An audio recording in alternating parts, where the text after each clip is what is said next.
I believe that we ought to have a foreign policy rooted in human rights, but the world has changed and human rights don't mean as much when auto workers are in trouble. But what does that mean? Human rights are human rights. You defend No, they're not. The moment requires that we abandon our principles? I don't say abandon our principles. I'm saying do what it takes to preserve our prosperity and our standard of living. You don't want to sell them oil. You don't want to sell them natural resources. Fine. Be pure and be poor. After his first year in office, Mark Carney, Canada's 24th Prime Minister, has become a force in Canadian politics. Carney's Liberal government now has a majority in the House of Commons, and he's popular across the country. The Ivy League and Oxford-educated former central banker, Wall Street technocrat, and UN envoy has had a dream start to his fledgling political career. How has he done it? What explains Mark Carney's appeal? Who is he really? A liberal? A conservative? A politician of principle?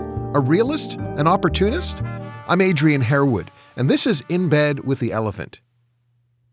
To discuss Mark Carney and his meteoric rise in Canadian politics, I'm joined by someone who for decades has been one of Canada's most astute observers of the Liberal Party.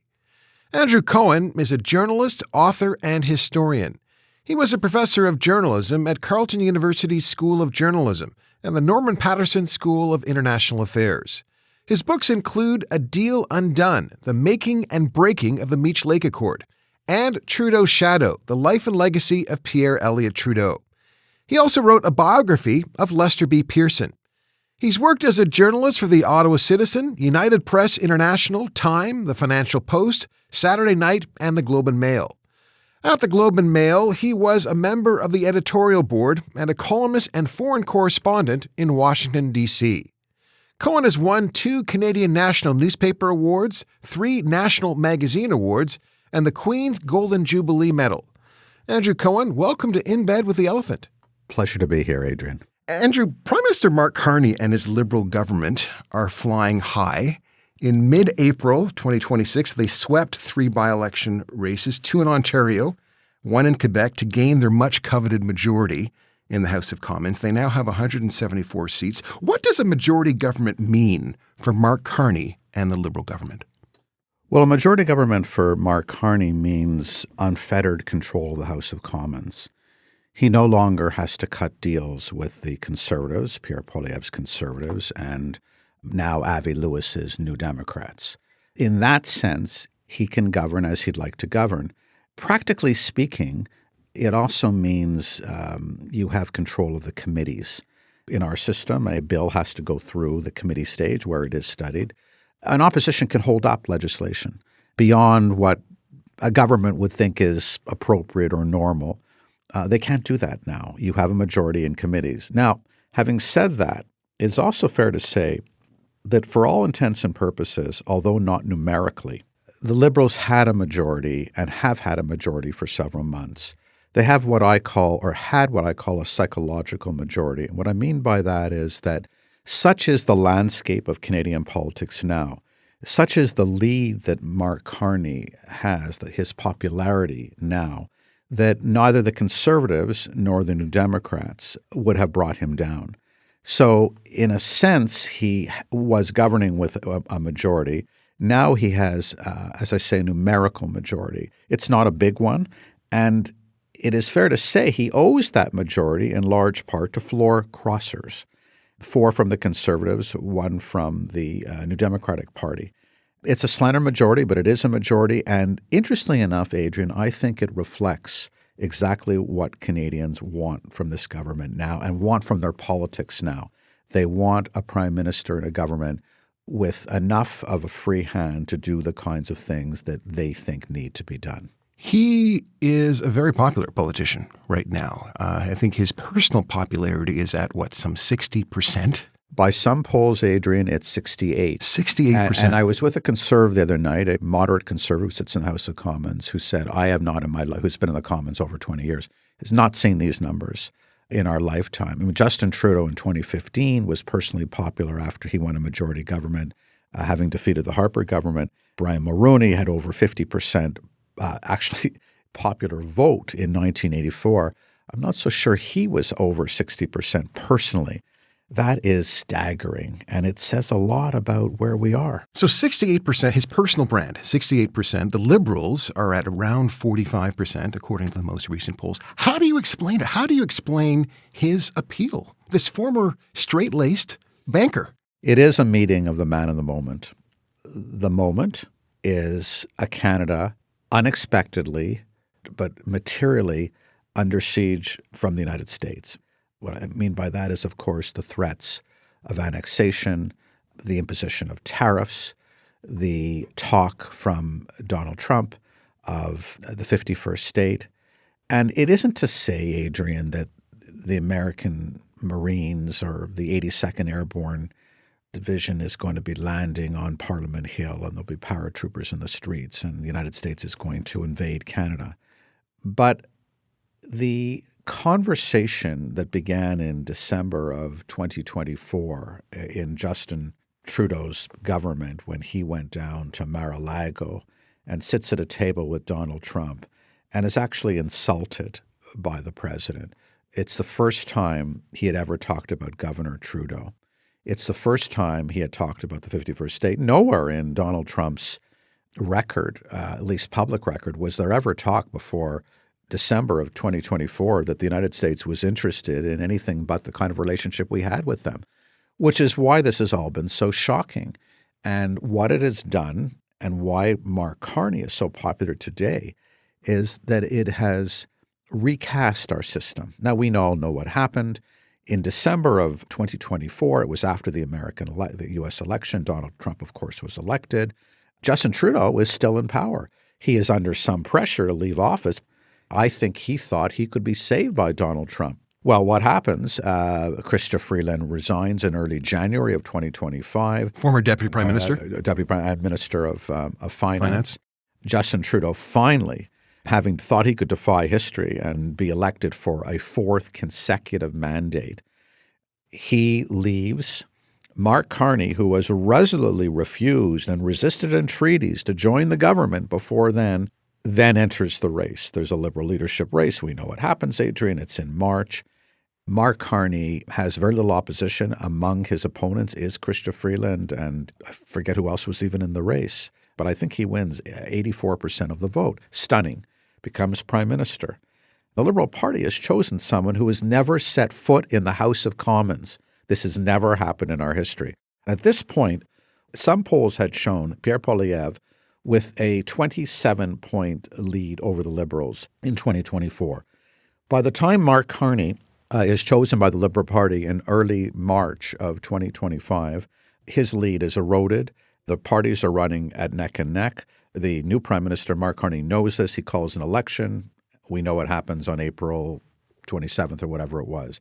He wins the government. He does. Now, why is Mark Carney where he is? What is it about him that made him the man for the moment? Well, we know his background. We know he was a central banker in two countries, not just in Canada, where he faced the recession of 2008 and 9. He is the central banker of England. And a central banker in England at a difficult time. He was a central banker during Brexit. Exactly. He handles Brexit. He does it with a degree of effectiveness. It's not the result he wanted, but he has to deal with the fallout. He stays in the Bank of England. He comes back to Canada. It's very clear, he'd been saying it for years, that he was interested in politics. But interestingly enough, Adrian, he'd resisted, as I said earlier, every entreaty to enter politics. Many of us thought, 2 years ago or 3 years ago before he entered, he could have won a seat. He would have had experience in the House of Commons. He defied conventional wisdom and doing none of that. He had so much confidence in himself that he felt, I will do it my way. I will only enter the government after Justin Trudeau leaves. I will not be, quote, tainted, unquote, by the previous government. So Mark Carney detached himself from all of that. Canadians saw in Mark Carney and see today a figure of high seriousness. They see someone of competence, intelligence. When he goes to international forums, the most recent of which was Davos, he knows all those players by their first names. This is something we have not seen in Canada in a long, long time. They saw a person of experience and they said, if anybody can lead us through this, it will be Mark Carney. And it was an enormous gamble on the part of Canadians. And it seems to, a year later, they've rewarded him not only with these staggering figures of personal popularity, they are stratospheric, but as we've just discussed, a slender majority, and they've forgiven him in how he got there. They don't care. They don't care that these are floor crossers. They simply care that he has in place now a steadiness to which he can bring a plan and his resolve. Do they see a liberal? Because some of his own liberals aren't quite sure what Mark Carney is. Lloyd Axworthy, one of the liberal stalwarts, really, of the last half century, former foreign minister, of course, someone who's been very, very loyal to the party over many, many decades, has not been happy with what he's seeing in Mark Carney and his leadership of his beloved Liberal Party. He calls him essentially a polite conservative. Is Mark Carney a liberal? And he probably says, as we Canadians do, with respect. Lloyd has tuned up, as we say. He represents the strong progressive wing of the Liberal Party. You're absolutely right. He would not like where Mark Carney is on the environment. He would not say he's strong enough. He's not alone there. Because he presented himself as being a climate change champion, or someone who was trying to push forward an agenda that would try to deal with the climate change reality. My sense is that everything Mark Carney has done in the last year is shaped by the threat we face. If you're Mark Carney and you believe that the greatest threat to our sovereignty now is what is happening in Washington, you will do anything to preserve the financial and economic integrity, let alone political, of Canada. If that means cutting corners on the environment, courting the fossil fuel industry, talking pipelines, wanting to make us an energy superpower, we already are, but an energy exporter more than we are, let alone trading with people our country has had problems trading with, such as China. If you believe that he sees the threat as such, he will, I think, say to you, though he perhaps hasn't publicly, that what I'm doing is justified. The environment, certainly in today's world, war in Ukraine, war with Iran, international financial reverberations, certainly the environment does not have its moment, sadly, that it did 5 years ago. But it goes beyond that, though, of Andrew, course. Right? Like maybe you're being rather kind and gentle with Mark Carney. Mark, as you know. Mark Carney, because he's cracking down on refugee rights as well. We see also that he has their budget cuts to Indigenous services that will affect ordinary people who want clean water and housing. He is cutting down on, for example, public service jobs as well. So it doesn't seem as if those kinds of cuts were necessary to appease Donald Trump, right? Really, Mark Carney is a conservative politician who is about trying to limit the involvement of the state in the lives of Canadians. Not sure about that. If that were so, he could have dropped the Liberals' recently embraced programs on pharmacare and dental care. He could have rolled back middle-class tax cuts. By the way, I'm not saying Donald Trump is dictating that type of policy. You're perfectly right.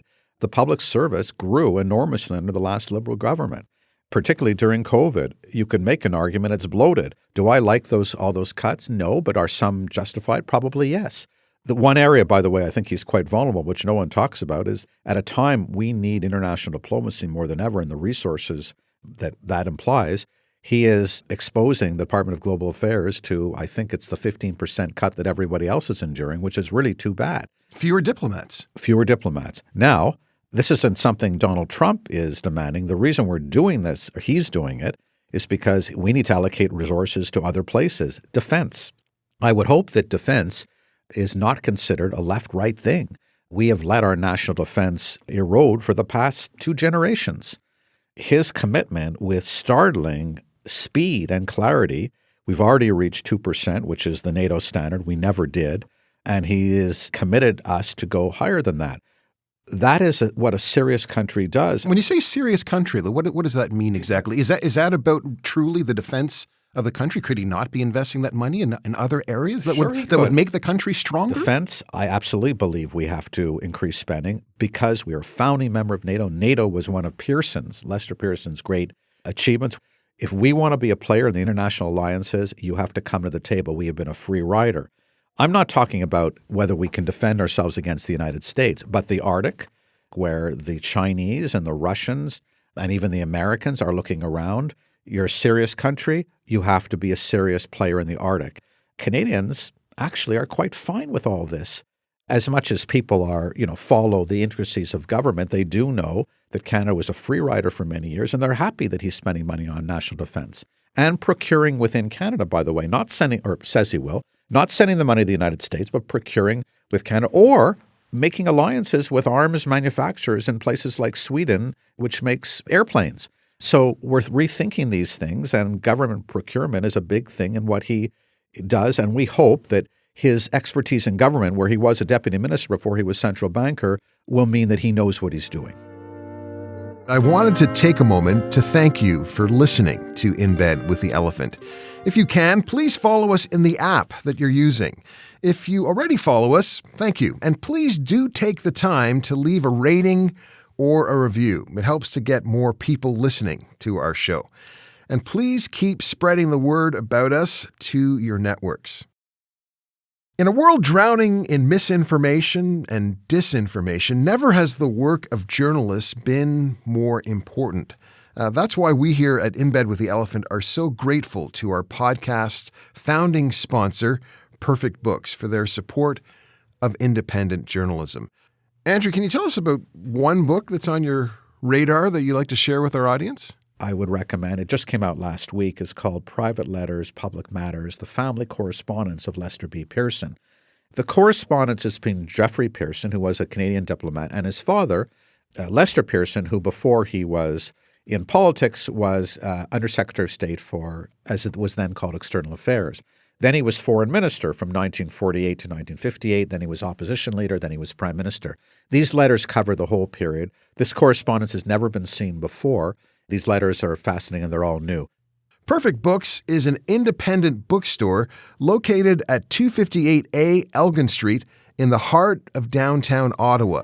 Perfect Books, a store for book lovers. I have a question. Who's ready? Who's ready? Who's ready to stand up for Canada with me? And who's ready? Who's ready to build Canada strong? Mark Carney came to office as being someone who Canadians felt could defend the country at a fraught moment, a moment of existential crisis. He was elected during what some people consider a national emergency to deal with the menace, that is Donald Trump in terms of Canada. How has Mark Carney dealt with the relationship with the United States? One of the reasons that I think Canadians feel comfortable with Mark Carney in Washington, and I use the term, he runs cool rather than hot. I think that Donald Trump got under the skin of Justin Trudeau. It would be easy to do. You insulted him publicly, which is demeaning, patronizing, condescending. You called him governor. And then you kept making references early in December, early into January, while Justin was still in office. Justin Trudeau reacted to that. In fact, I was told just the other day that in one of their last conversations, that is Justin Trudeau and Donald Trump, it descended into name-calling and profanity. I imagine if it's true, Justin Trudeau felt he had nothing to lose at that point. In comes Mark Carney. He doesn't go right to Washington on bended knee as a petitioner, but he does go to Washington, the first meeting in the Oval Office. Donald Trump did not refer to him as governor. I do believe there was then and there is now a residual level of respect from Donald Trump in the same Oval Office where people like Vladimir Zelensky were ambushed and humiliated. Mark Carney was ready. He calls Donald Trump a transformational president with a laser focus on the economy. Transformational, as we know, as the same word you could say as consequential. It doesn't necessarily apply good. It simply says you have done a lot of things, and I respect that. And I recognize that. Or I recognize that. Yeah, that's right. That's a better word. I recognize that. Thereafter, they talk often on the telephone. Donald Trump is not happy with much of the things that we do or say. But one thing that is striking is there are no loose lips in the cabinet in Ottawa and in the caucus. You don't find private members, let alone cabinet ministers, let alone the prime minister, going off on Donald Trump. reacting to this or reacting to that because they know this will be reported to Washington. It doesn't take their rather mercurial incendiary ambassador here who has cut his own profile here in Ottawa. Pete Hoekstra. Yeah, Pete Hoekstra with his aggressive language and, frankly, vulgarity. It doesn't take him to report that. They will know in Washington and watch what is being said here. So one thing that is quite telling is the silence. The Prime Minister does not react to every statement Donald Trump makes. There's a discipline there. And meanwhile, I would suggest we're ragging the puck on negotiations. We have till July 1st. We're in no rush. We think time is on our side in terms of our relationship with the United States. The Prime Minister said we are not going to make concessions as an entry fee to the table. We're not doing that. You say it's discipline. Others will say it's been capitulation, that Mark Carney presented himself as being someone who was going to have his elbows up. But really, he has bent the knee. How has he bent the knee? The digital services. Yeah. Okay. Tax. All right. That's right. That was pure capitulation. He did not want to deal with the wrath of Donald Trump, who was bent on punishing Canada for implementing that tax. That's a significant thing. That was retreat on the part of Canada. Okay. Yes. Retreat, a strategic retreat in a larger battle. Yes, you're perfectly right. That is a concession in the United States. Capitulation. Well, it's a concession. I don't think the digital service tax is the most important thing on the agenda. But yes, there are other things that we have to defend, like Quebec dairy farmers or the auto industry or the steel industry. There's a lot there. The Prime Minister, you're right, has made concessions when Donald Trump, impulsive as he is, says, I don't like this and I'll impose another 10%, another 20% tariff. And we know how that goes. That really has repercussions. My sense is the Prime Minister is ready to make tactical adjustments with a larger strategy. Now, there's an appeaser class represented by some voices in business who say we're not listening enough to the American ambassador here. We're not doing enough. We ought to be doing the opposite of what you're saying, Adrian. We ought to be making concessions in all kinds of things. The Prime Minister said the other day, we are not going to make the kind of concessions. One of them in Ontario, they want the government of Ontario to put American bourbon and other liquor back on the shelves before we even begin serious talks. We're not doing that. And why would we do that? That's a level of firmness. And I think Mark Carney is saying to himself, I'm not just going to accept any deal. The counterweight to that is that he has been abroad, and we know what he's been doing. He's been trying to make deals. They're largely memoranda of understanding with a lot of countries, including China. Not a country that we would have rushed to embrace because we had serious human rights questions. We have put that aside. Do liberals, progressives like it? I personally don't. I believe that we ought to have a foreign policy rooted in human rights, but the world has changed and human rights don't mean as much when auto workers are out of work in Oshawa and throughout southern Ontario and steel workers in Hamilton and Sault Ste. Marie and other places are in trouble. But what does that mean? Human rights are human rights. You defend. No, they're not. You defend. What you're basically saying is that Mark Carney is a person without principle. I'm not saying that he worships at the altar of pragmatism. He's essentially a pragmatist. He's all about power. He's not really about principle. Well, you would describe it that way. I would say to you that we are in a moment, and the moment requires that we abandon our principles? I don't say abandon our principles. I'm saying do what it takes to preserve our prosperity and our standard of living. Now, I don't want to misinterpret. By your logic, we wouldn't be trading with China at all. We would say you are an authoritarian regime, as are so many, so you can keep your EVs that we're now going to import, 49,000, and you can keep those, and on principle, we're not trading with you. Well, good luck with that. When you have rising unemployment throughout Canada, but particularly in Ontario, you don't want to sell them oil, you don't want to sell them natural resources, fine. Be pure and be poor. But megaphone diplomacy and grandstanding, much as might make us feel good, and I really hope that it would advance the cause of human rights, I'm not so sure it will. China is so big now and so important, I'm not so sure it matters to them, and they can say goodbye, Canada. But was Mark Carney deceiving us? Like, he wrote that book, Values, right? Like, so he presents himself. You're very harsh, Adrian. You're very harsh. He's presenting himself as being someone, as a man, as a person of values. And yet it seems as if he's willing to shed those values. Well, Sorry, go ahead. I'm not as harsh as you are. I think that he has made tactical moves. I don't like all of them. And I would agree with the environmental argument and dealing with Indigenous Canada. Yes, you have to consult. If we do build pipelines, we've talked about that. If we do that, of course you have to consult with people. His view would be that that kind of consultation has made us unable to build anything in Canada. And it's not entirely untrue. It takes a long time to build big things in Canada. Well, the Liberal government does think national projects are a good idea. We have to think big. And we don't think big enough in our country, and Mark Carney seems to want us to do that. One thing that was rather big that Mark Carney did, you mentioned the fact that he spent a lot of time outside of the country, was deliver a speech. Every day, we're reminded that we live in an era of great power rivalry, that the strong can do what they can and the weak must suffer what they must. We are in the midst of a rupture, not a transition.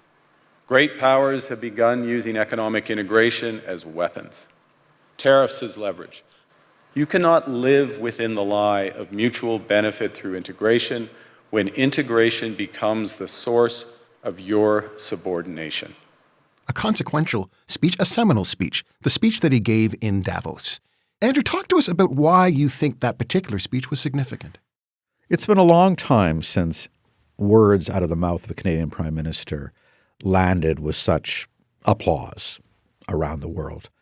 First of all, he said a truth. The world order has ruptured. It's not going back to what it was, not easily. He was positioning Canada to lead the middle powers. We are proudly a middle power. And he has gone around the world urging a consensus among middle powers to think alike and to try and find a way to prosperity, or at least survival, amidst the great powers, China, the United States, Russia, and others. So Davos makes an impact because he was saying something to a council of eminences from around the world, leaders, but also people in business as well, that you have to react to all this.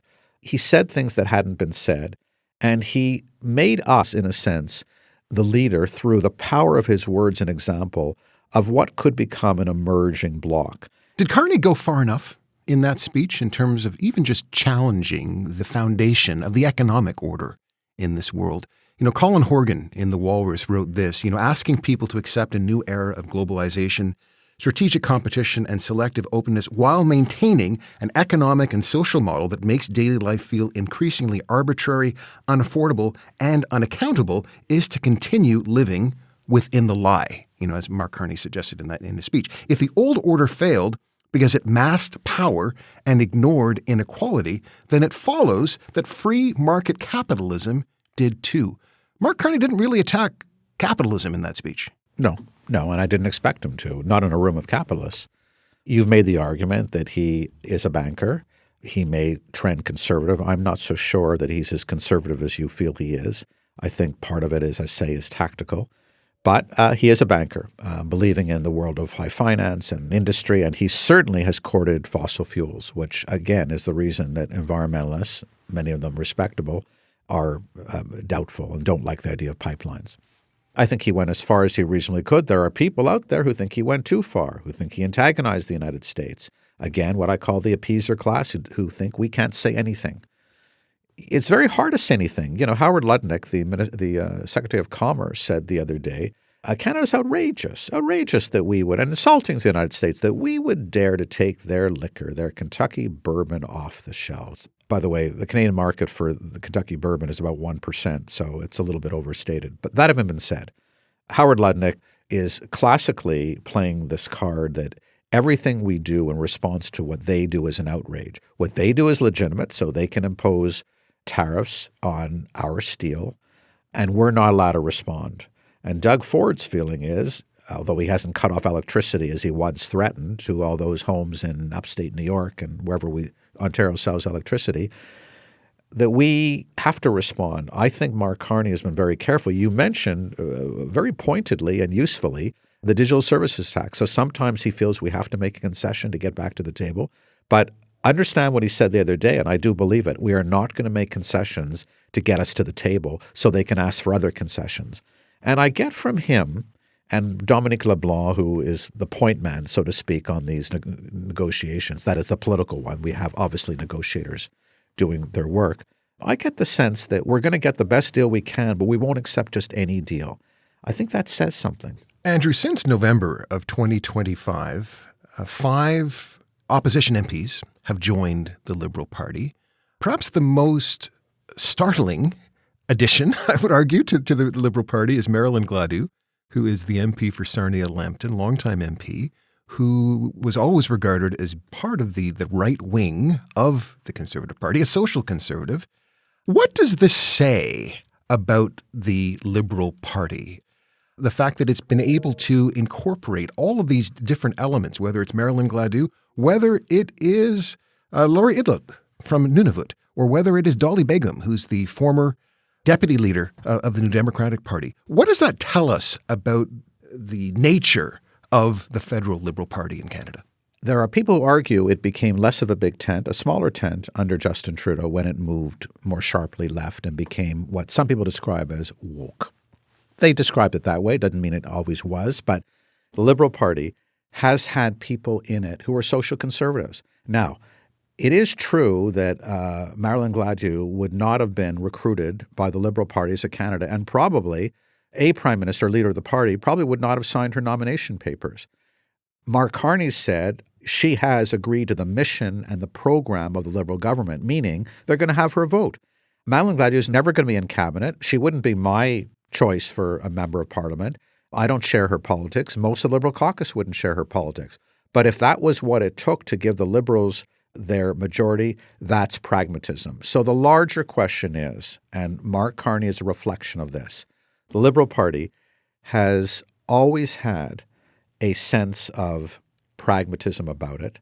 It has not been unduly ideological. It has been flexible. It has been practical. Because it views itself as being the natural governing party of the country. Well, it not only views itself, but it is. Adrian, the Liberals over the last 130 years have run Canada for 88 of them. That is a long record. Why is that? Because today's Canada is largely a reflection of Liberal Canada. Canadians have largely trusted the Liberals. When they haven't, they've thrown them out. They have had a rule. We will not give any one leader of a party more than 3 consecutive mandates. So when Justin Trudeau asked for a 4th, the writing on the wall was he's not going to get it. So the Liberal Party has made itself this. It would say it does what it has to do to make this big, divided, linguistic and religious and geographic country with its divisions to make it work, to hold the place together through reconciliation and brokerage politics.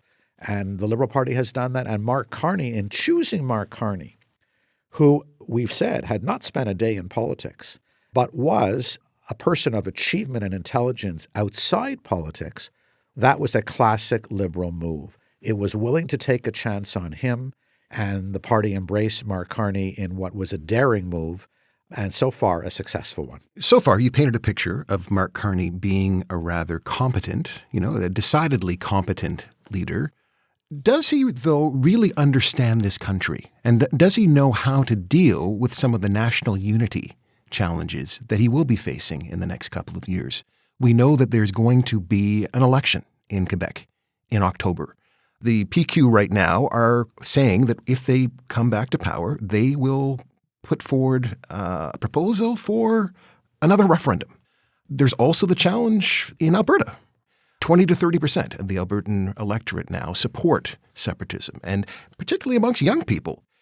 Does Mark Carney have the skills to deal with these internal challenges in Canada? It's a very good question. Well, we know that Mark Carney is from Western Canada. He's born in the Northwest Territories. He was raised in Edmonton and still apparently has ties to Alberta. His Liberals have, 4 MPs from Alberta, one of whom crossed the floor. He has signed that memorandum of agreement with Danielle Smith. He is popular in Alberta because Albertans, I think, feel they're listened to. I think they felt that wasn't the case. Now, is there going to be a pipeline? Probably not. If there is a pipeline, there will be all kinds of repercussions. Not everybody will be for it. We already talked about Indigenous Canada and how it would respond to this. I don't see the threat in Alberta as great as the way you see it. I haven't seen polls of 30%. I've seen polls about 15 or 18%. 30 would be very alarming. I don't think it's anywhere near 20 that. to 30. 20 to 30 I don't think it's the polls. I don't think it's that high. And I don't think it will be that high. And by the way, we noticed Danielle Smith, even as running away, they're having a referendum in Alberta in the fall.